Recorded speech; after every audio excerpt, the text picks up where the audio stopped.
Buenas noches, hermanos. Dios les bendiga. ¿Cómo andan? ¿Bien? Escuché a alguien que dijo amén fuerte. ¿Quién fue? Por acá fue. ¿Usted? Gloria a Dios. No se muera nunca. Quédese quieto acá. No se vaya. Necesitamos amenes en la noche. En la iglesia tengo un amenómetro yo. Mido.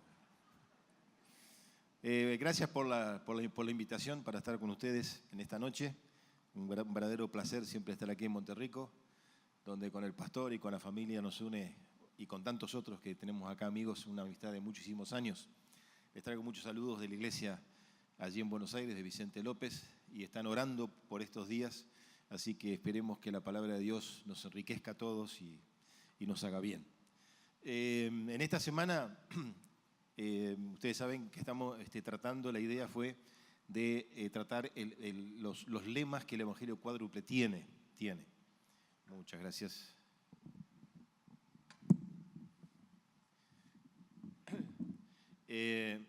Y quizás vale la pena explicarle un poquito cómo estamos nosotros frente a este tema.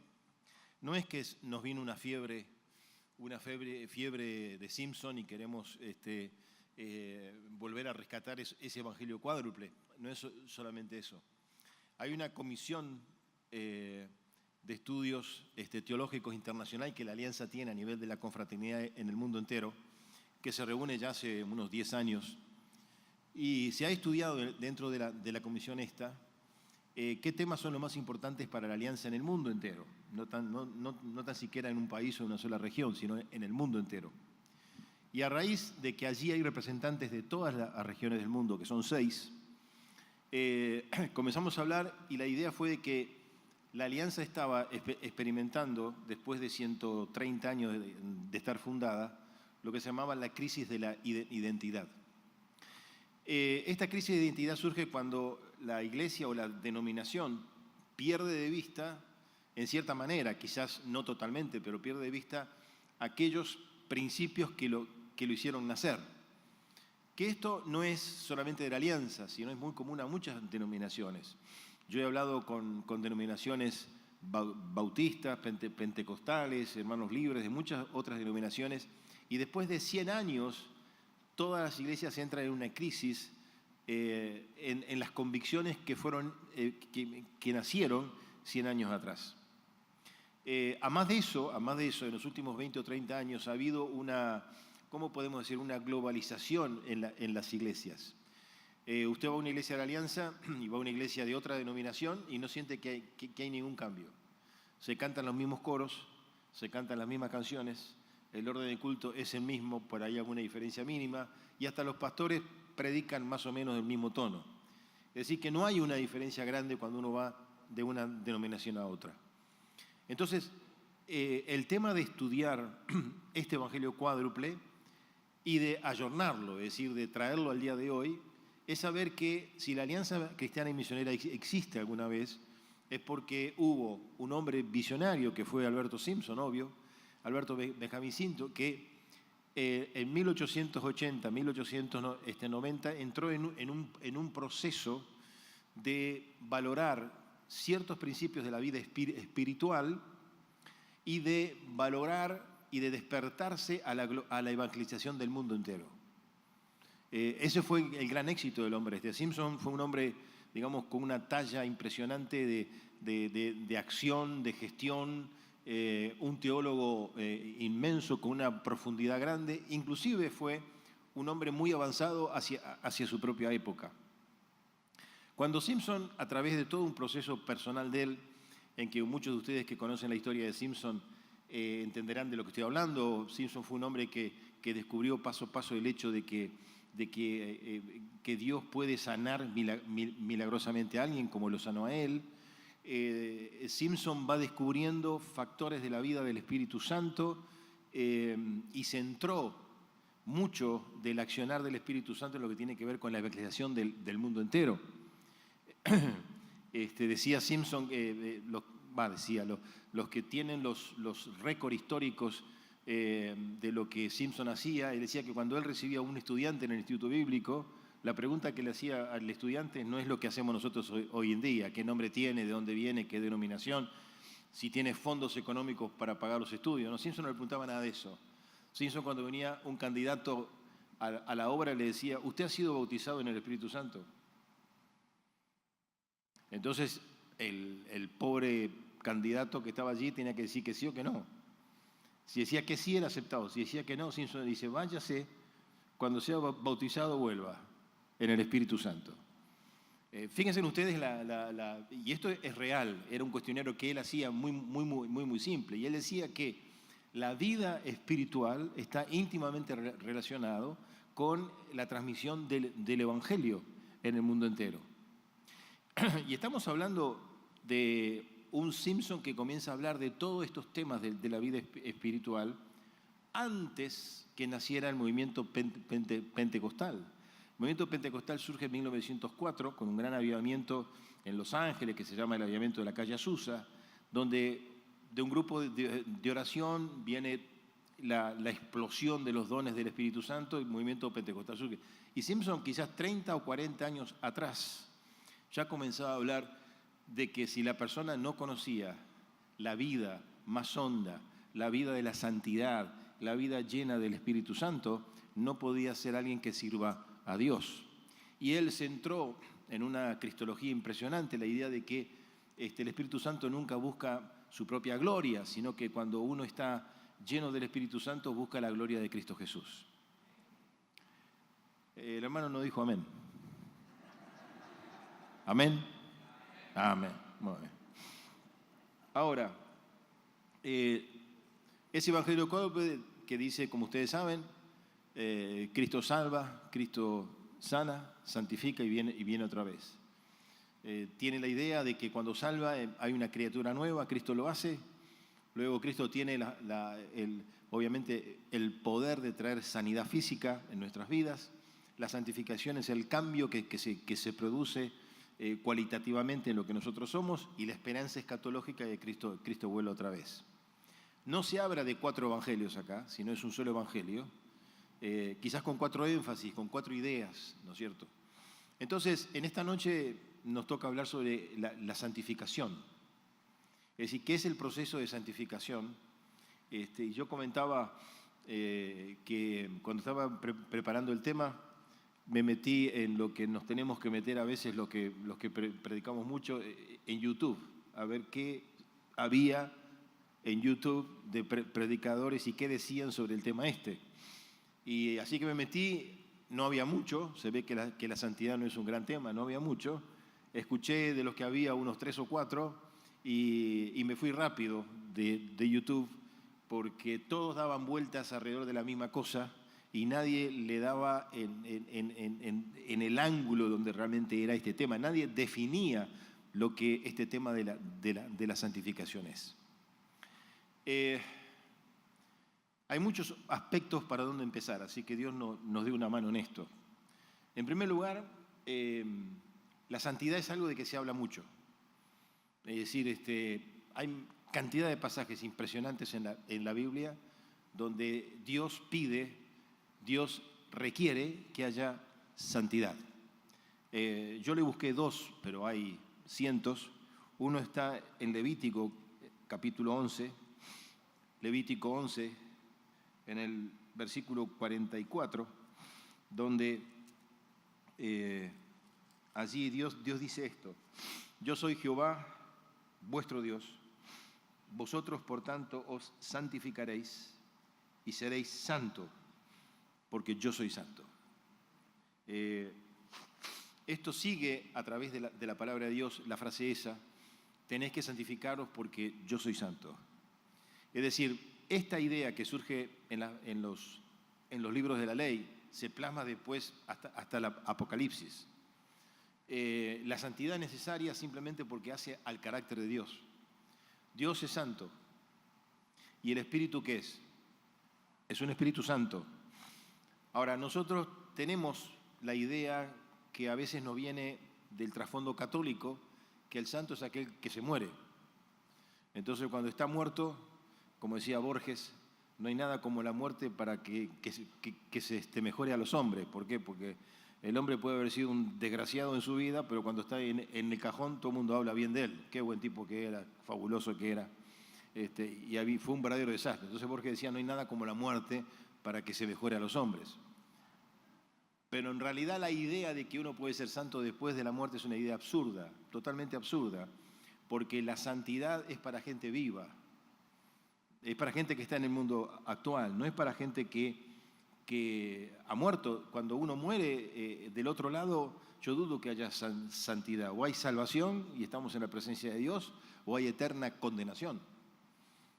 Ahora, si la santidad es para los vivos, entonces nuestro esquema de pensamiento a veces básico tiene que tener un cambio. Si Dios me pide a mí que yo sea santo, en primer lugar yo tengo el prejuicio de que nunca voy a poder ser santo por mi estilo de vida. O yo creo que no se justifica que yo sea santo, o no me dejan ser santo, o cómo puedo ser santo con la familia que yo tengo, con el esposo o la esposa que yo tengo, con los hijos que yo tengo. ¿Cómo puedo ser santo? Bueno, quiero decirles a ustedes en esta noche que no importa cómo sea sus circunstancias sociales, su circunstancia personal, y no importa la historia de su vida. ¿Por qué? Porque hoy en día cualquier uno de nosotros con 15 años de edad, 20, 25, 30, ya tenemos una historia de vida. Y a veces pensamos que la historia de nuestra vida es un obstáculo para que yo pueda llegar a ser santo. En esta noche yo les digo que no importa el momento de su vida en que esté usted, no importa cómo usted sea, no importa qué pasó, no importa absolutamente nada, usted está llamado a ser santo.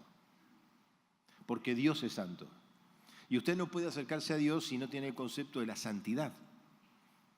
El otro texto que quiero dejarles en esta noche está en Primera de Tesalonicenses, un texto muy conocido. Primera de Tesalonicenses capítulo 5, versículo 23,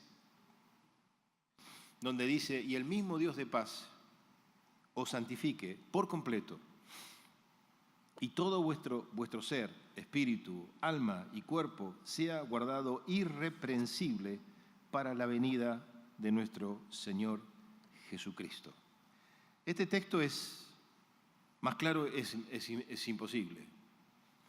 Que la santificación la produzca Dios en nuestra vida, para que todo lo que uno es, y aquí Pablo teológicamente se llama que es un tricótomo, es decir, creen que estamos divididos en tres partes, cuerpo, alma y espíritu. Todo nuestro cuerpo, toda nuestra alma, todo nuestro espíritu sea santificado y sea guardado, fíjense en la palabra esa, irreprensible para la venida de Cristo Jesús. Bien, dicho sea esto, volvemos un poquito atrás.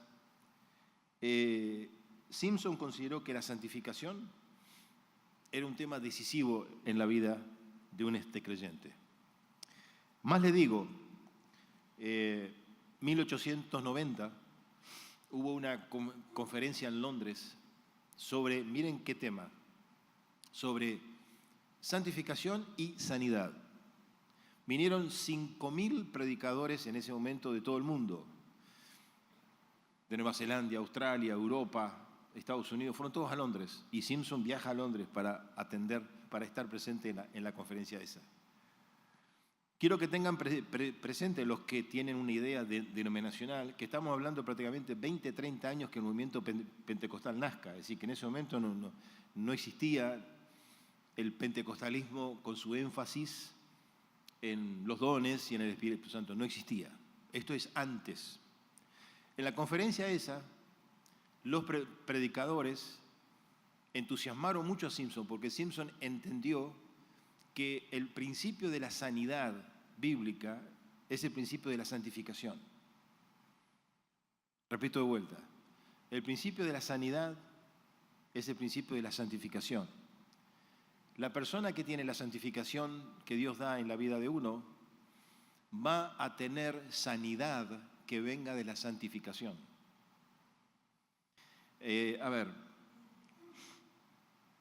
Si bien las enfermedades pueden ser muchas, y si bien he hablado con algunos médicos, dicen que el 80% de las enfermedades nuestras son debido a causas psicosomáticas, el 80%. Hay un 10% de enfermedades que no lo son. Si eso es cierto, que es un porcentaje, una estadística que los médicos usan, el 80% de las enfermedades nuestras vienen por desacomodos en nuestra vida psicosomática. Es decir, que psicológicamente tenemos circunstancias que nos desbalancean, el desbalance psicológico nuestro afecta el cuerpo nuestro. Y yo he hablado con oncólogos que me dicen que muchas formas de cáncer vienen por problemas psicosomáticos que la persona tuvo. Yo me asombré de eso.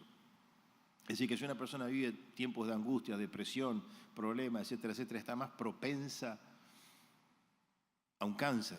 Y dicen que sí. Y si una persona vive estados depresivos de profundidad, está propensa, sí. Ellos lo explican, uno me lo explicó y dice, mira, es muy fácil, no hay que darle vuelta.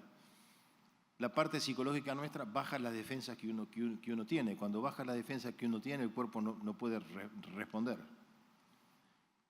Si esto es así, y yo no soy médico, apenas soy pastor, pero si esto es así, quiere decir que la santidad como estabilidad de nuestra vida tiene una importancia decisiva. En el Times, en la revista americana esta, apareció hace 2 años un artículo, ¿cómo se puede detener el envejecimiento? Es el artículo del Times. Impresionante el Times. Lo compré el número porque, aunque yo no hago ni la mitad de las cosas que dicen ahí, pero es interesante leerlo. ¿No es cierto? Entonces dicen que hay varias maneras de detener el envejecimiento rápido. Hacer ejercicio físico, comer saludable, etcétera, etcétera, cosa que uno nunca hace, pero por lo menos lo lee. Y se pone contento cuando uno lee todo esto. Me parece que ustedes son idénticos a mí en eso. Y decía, que interesante, que una manera de detener el envejecimiento es asistiendo a una iglesia y orando. Así que, hermanos y hermanas, usted que está preocupado, piense que cada vez que viene a iglesia es una raya menos.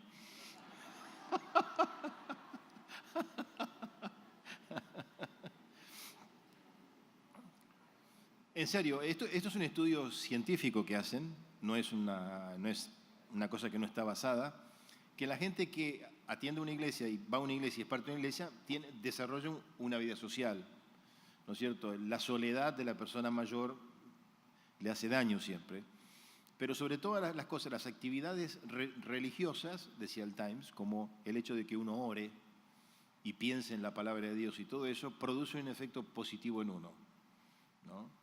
Bien, si esto es así, secularmente se agrega a este tema que estamos hablando hoy, que la santificación es un proceso por el cual nosotros podemos llegar a estabilizar nuestra vida de muchas maneras. Y eso es la actualización del tema al día de hoy. No es una experiencia mística donde uno se pierde en un limbo, sino que uno vive con los pies en la tierra, pero la dimensión de su interior trasciende en otras esferas. Vamos a ver un poquito esto ahora. Bien, en primer lugar, la santificación, para que uno defina qué es, ustedes van a encontrar que muchos dicen que la santificación es pertenecer al Señor, la santificación es ser parte de Dios. Hay una razón bíblica en esto. La santificación no se utilizaba como concepto únicamente para las personas humanas. Los objetos eran santos también.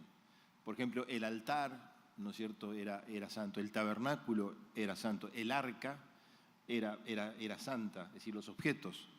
¿Se acuerdan ustedes aquel pasaje del Antiguo Testamento cuando tocan el arca y la persona muere? ¿Por qué? Porque el arca era santo, apartado para Dios. El sacerdote era santo porque era apartado para Dios. Entonces la santidad tiene una idea de pertenencia. Que esto nos sirve mucho porque en el fondo lo que estamos haciendo es escogiendo una vida mucho más cerca de Dios.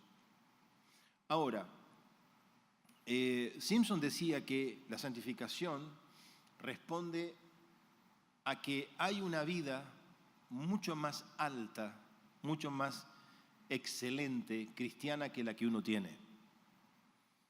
¿Y a quién le hablaba Simpson de estas cosas? Simpson tuvo una gran experiencia en su primer pastorado en Kentucky por 1860-70, que fue después de la guerra de secesión en los Estados Unidos. Esa guerra de secesión en Estados Unidos, como toda guerra, dejó más de 1 millón de muertos. Fue una tremenda guerra, bueno, ustedes saben eso. Y él es pastor en una ciudad en el medio de las áreas de conflicto, donde hubo, obviamente, familias divididas, muertes, contusos, etcétera, etcétera. Y él dice que el cristiano, cuando llega al Señor, tiene 2 opciones. O tiene su vida cristiana carnal, o descubre la vida cristiana espiritual. Ahora uno dice, ¿y qué es esto? Usted puede vivir su vida cristiana carnalmente siempre, eso no hay ningún problema. Hay pastores que viven carnalmente el ministerio. ¿Qué diferencia hay? El carnal es, bueno, yo me esfuerzo para, ese es el carnal. Yo me esfuerzo para ser mejor, me esfuerzo para vivir una vida mejor, para esto, yo me esfuerzo para esto. Simpson decía que hay una vida superior a esta, que es la vida de la santidad. ¿Qué es la vida de la santidad? Es cuando yo no me esfuerzo porque esa santidad es un regalo que Dios me hace a mi propia vida. Es un milagro de Dios en mi vida.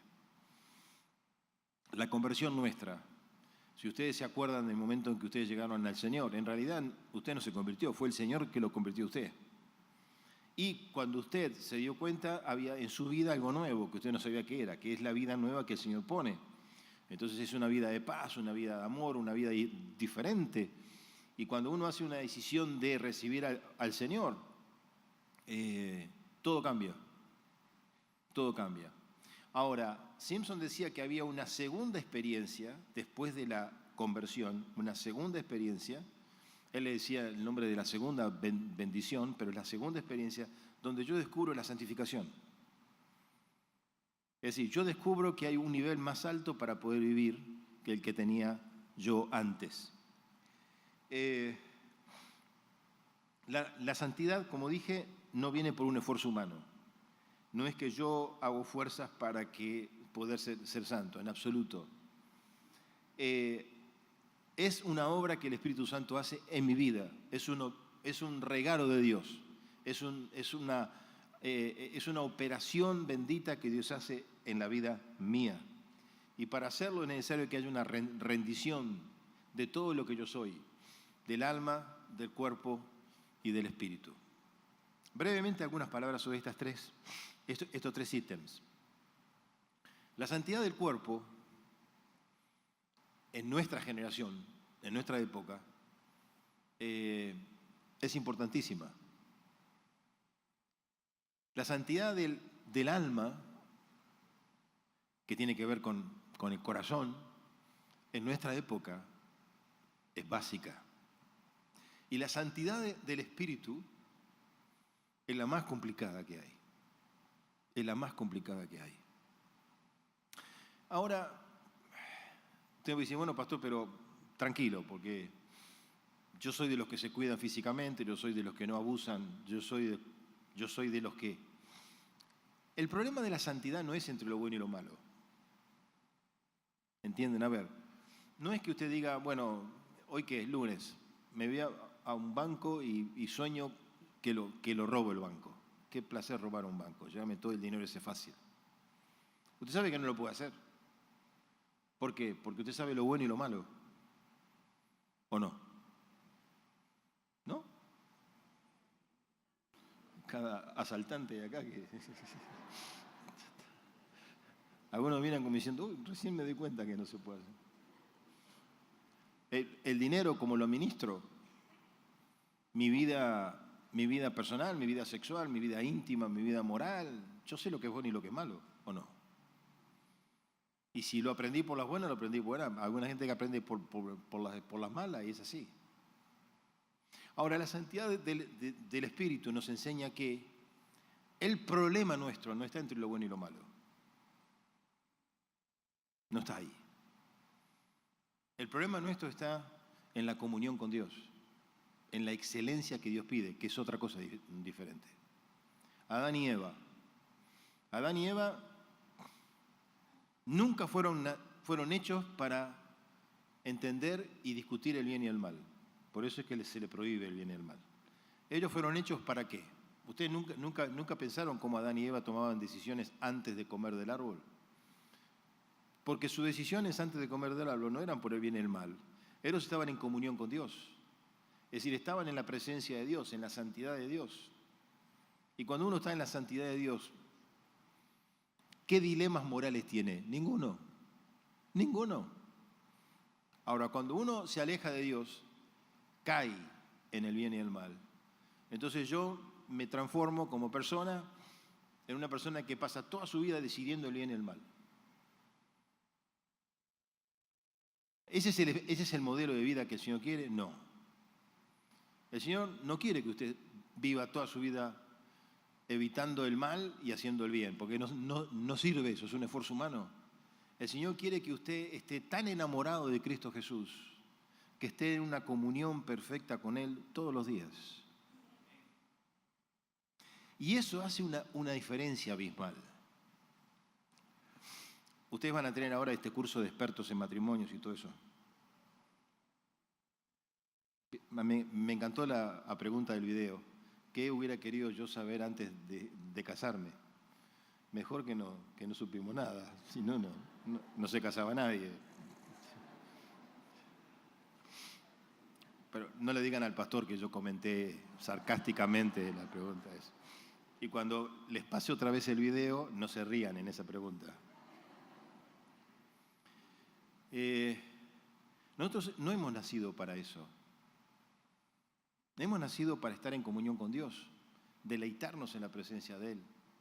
Hemos nacido para saber orar de una manera diferente. Hemos nacido para saber leer la Biblia de una manera diferente.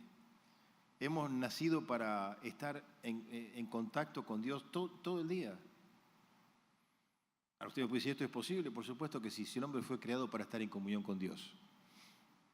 Ahora, cuando el hombre se separa de Dios, cuando el creyente hace su vida cristiana de manera carnal, vive toda su vida entendiendo qué está bien y qué está mal. No se condene a eso, hermano. Vive una vida superior.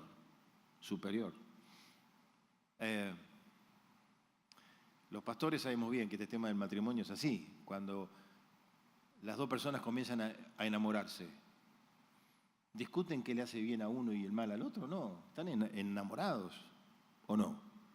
¿Usted se acuerda cuando estuvo enamorado alguna vez? Amén. ¿Seguro? No. ¿Usted se fijaba si le hacía un mal a la otra persona o no? Nunca, no se le ocurría. ¿Por qué? Porque usted estaba enamorado, enamorada. Ni se le ocurría, al contrario, vivía pendiente de hacer todas las cosas que le agradasen a la otra persona. Después de casado, si el matrimonio fue mal, y los pastores sabemos eso, y los abogados mucho más, de repente dos seres angelicales que se agarraban terminan siendo dos gallos de riña, odiándose, peleándose, quitándose un hijo, poniendo el otro, le dan una pierna de un hijo, la mano del otro. Y dice, ¿qué pasó acá? Esos son los dos niveles de la vida. Cuando yo estoy enamorado del Señor, mi vida es otra siempre. Cuando yo soy religioso, mi vida es otra siempre.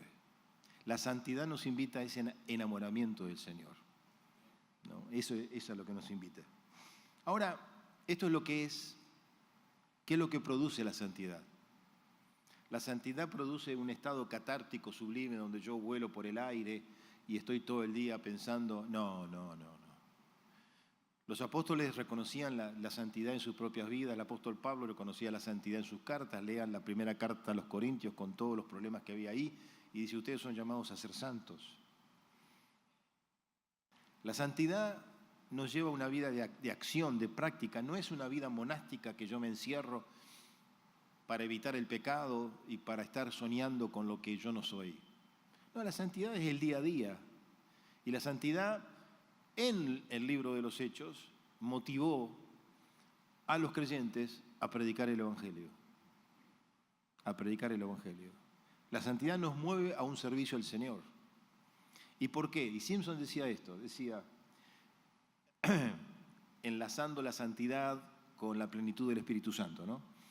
Él decía, yo quiero gente que esté suficientemente muerta para sí mismo, para que puedan estar libres de servir a los otros.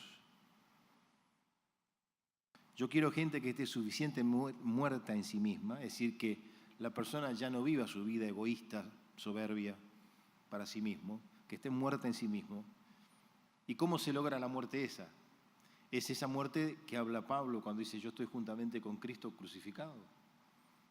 Entonces esa muerte que yo tengo me hace libre para poder servir a otros. ¿Por qué? Porque el que está muerto no se queja, ¿o no? ¿Ustedes vieron alguna vez un muerto? Se queja, el cajón este está un poquito chico. No se queja. ¿Por qué no se queja? Porque está muerto. Cuando el creyente ha dejado su vida en la cruz, ya no se queja más. Ahora está preocupado en servir su vida a otros. Y en segundo lugar, la santidad siempre va a traer unidad. Unidad. Y yo insisto en esto. Las experiencias que usted va a tener con el Espíritu Santo nunca deben ser alzadas a un nivel de soberbia y de juicio y de legalismo contra otros hermanos. Su experiencia espiritual es única y es suya. Yo he tenido mis experiencias personales con el Espíritu Santo y en ninguna manera yo voy a ir al púlpito a dar una fórmula porque a mí me pasó. No sé si usted sabe, pero Dios lo conoce a usted por nombre. ¿Sabía eso? Por nombre. Recién algunos dicen, ¿es cierto, pastor? Sí. Y Dios lo conoce a usted personalmente, no sé si sabe eso. Dios escucha sus oraciones. Y usted no es un robot, usted no es una máquina. Usted no responde a fórmulas. Usted es una persona con todo su atavío emocional y el Señor va a respetar su persona y va a salir a su encuentro en un encuentro que está a la medida suya, no a la medida del otro. Esos predicadores en YouTube me encantaba, daban fórmulas por todos lados. ¿Para enamorarse existen fórmulas? No. ¿O sí? Que me las perdí. No existe fórmula. De repente usted se enamora de alguien. Y de repente nadie está de acuerdo con la persona que usted se enamoró, pero usted dice, ¿qué me importa si me enamoré yo o no? Y usted aparece en su casa a presentarle a sus padres un ovni, un objeto caminante no identificado. Y su madre no dice nada por respeto, su padre dice, ¿dónde sacaste esto? Y usted sale con algo básico, y yo estoy enamorado y lo quiero. Así es. El Señor va a llegar a su vida en una relación con el Espíritu Santo que es única suya. Es única suya. Y usted va a comenzar a tener esa vida de, vamos a hablar un poquito más de esto, una vida gozosa, una vida de alegría, una vida llena de alabanza a Dios, independientemente de las circunstancias que le toca vivir a usted. ¿Por qué? Porque esa vida más alta no depende de usted y sus circunstancias, sino depende de Dios. Bien, ¿qué es? ¿A dónde nos lleva? Ahora vamos a ir a la última pregunta. ¿Cómo es que lo adquiero esto? ¿Cómo es que lo consigo esto? Ninguno de los predicadores en YouTube hablaron sobre cómo es que se consigue. Porque la Biblia está llena de exhortaciones, pero no de explicaciones. La Biblia dice, sed santos como yo, pero no dice cómo. La Biblia dice, sed llenos del Espíritu Santo, pero no dice cómo. Y así puedo seguir. Y gracias a Dios que no dice cómo. Porque no existen fórmulas para la persona del Espíritu Santo. El Espíritu Santo llega a su vida y obra en su vida como usted lo necesita, como usted es, al talle suyo. Y eso es la bendición de ese Dios que nos ama tanto y ese Dios que nos cuida tanto y que nos bendice. Romanos 7:24.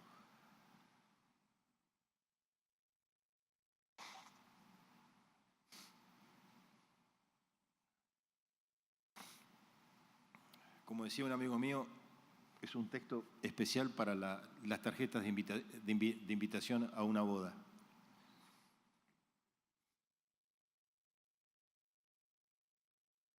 ¿Qué dice el texto? Miserable de mí, ¿quién me librará de este cuerpo de muerte? Uno tiene cada amigo en la viña del Señor.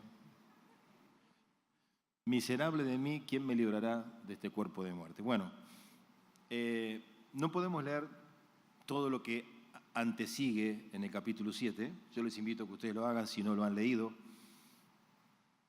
Es la historia de o un hombre que no es creyente o un hombre que es creyente. Para los dos vale. Que quiere alcanzar las cosas que Dios tiene para él. Entonces esa persona dice, yo no me entiendo a mí mismo. ¿Por qué? Porque yo me propongo hacer algo y no lo puedo hacer, y yo hago lo que no quiero, y lo que quiero no lo puedo hacer.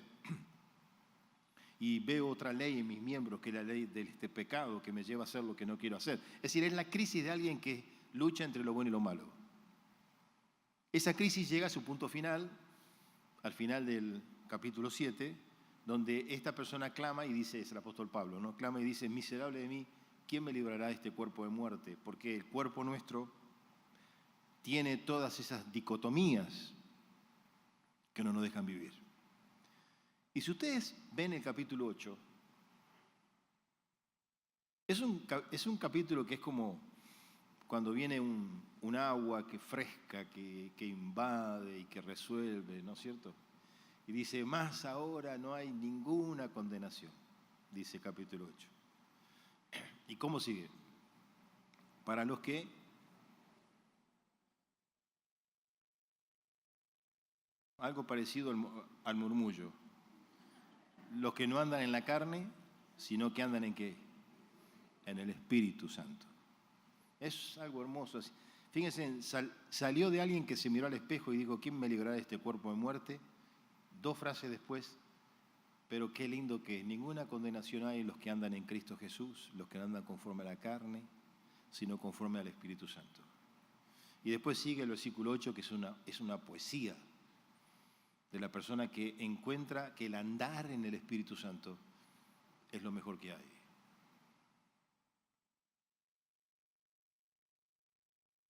¿Cómo yo consigo la santidad? Tengo que meter en mi cabeza que es obra del Espíritu Santo en mi vida. Es un regalo de Dios, no es esfuerzo humano. No es que yo me voy a mi casa y digo, bueno, a ver, ¿cómo puedo ser santo? A ver, tengo que sacar esto, poner esto. No. No haga eso, porque nunca va a conseguir nada.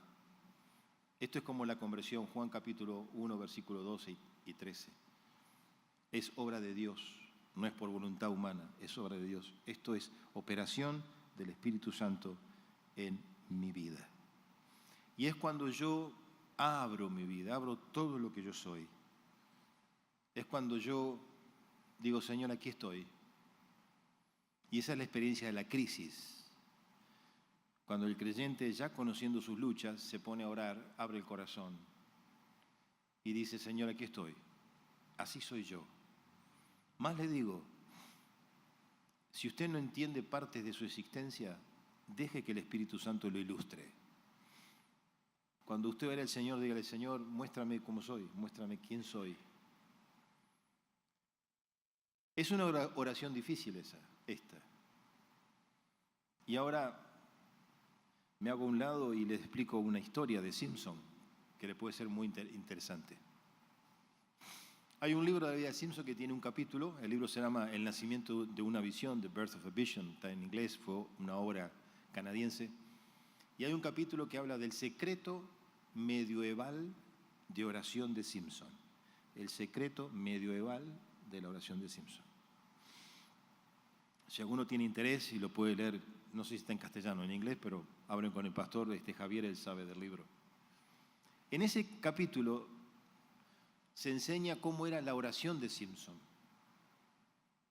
Y ahí viene algo que me transformó a mí. Yo hace muchos años cuando leí esto me cambió y mi vida de oración cambió hasta el día de hoy. Simpson decía que las oraciones no son lo que nosotros hacemos. Nos ponemos a orar, Señor, escúchame, papá, necesito esto, qué sé yo, en el nombre de Jesús, amén. y me voy. Eso es informar a Dios de una necesidad. ¿Dios nos escucha? Sí.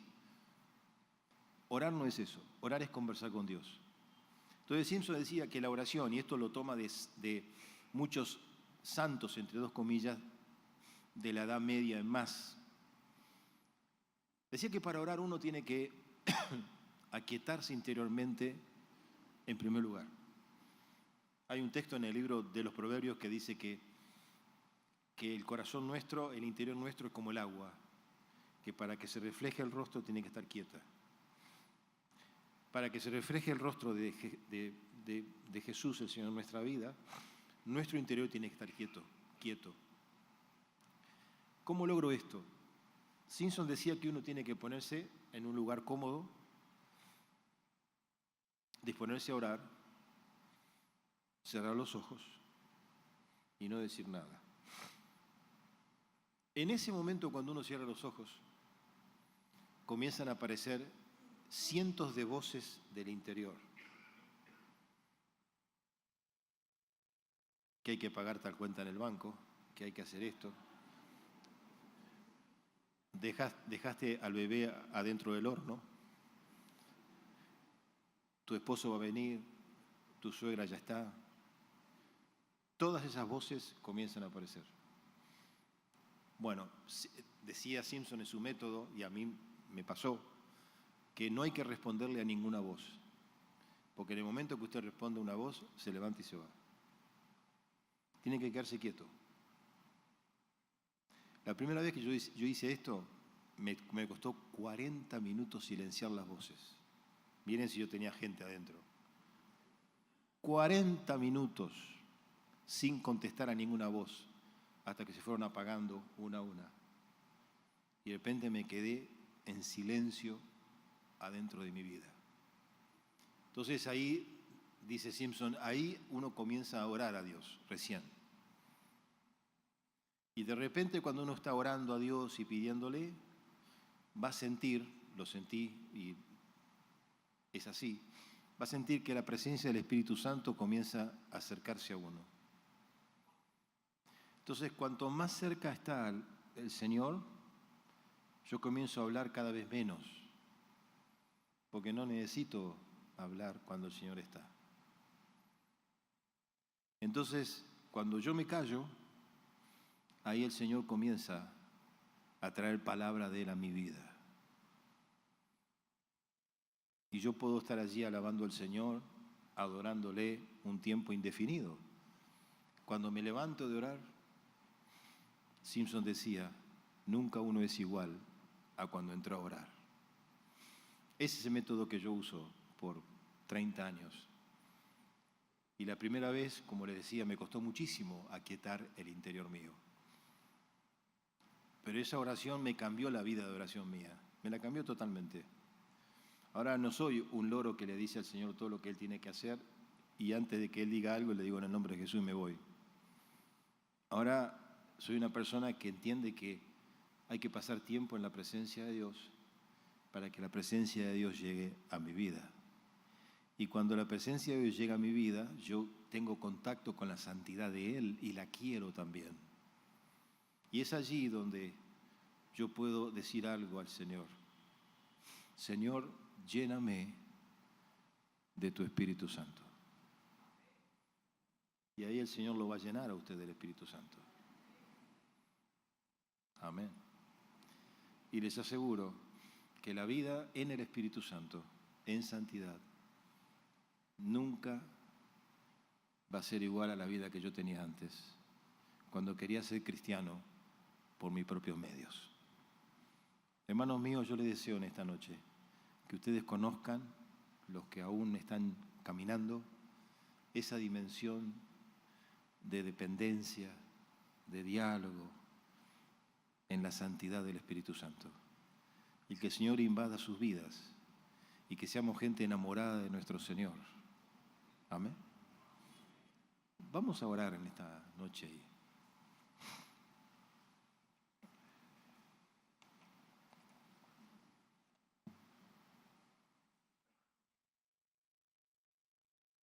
Y me gustaría que cada uno ore al Señor y que cada uno le diga al Señor lo que quiere. Y espero que todos oremos diciendo, Señor, quiero más de ti. Quiero más de ti. Oremos. Dígale al Señor lo que usted quiere.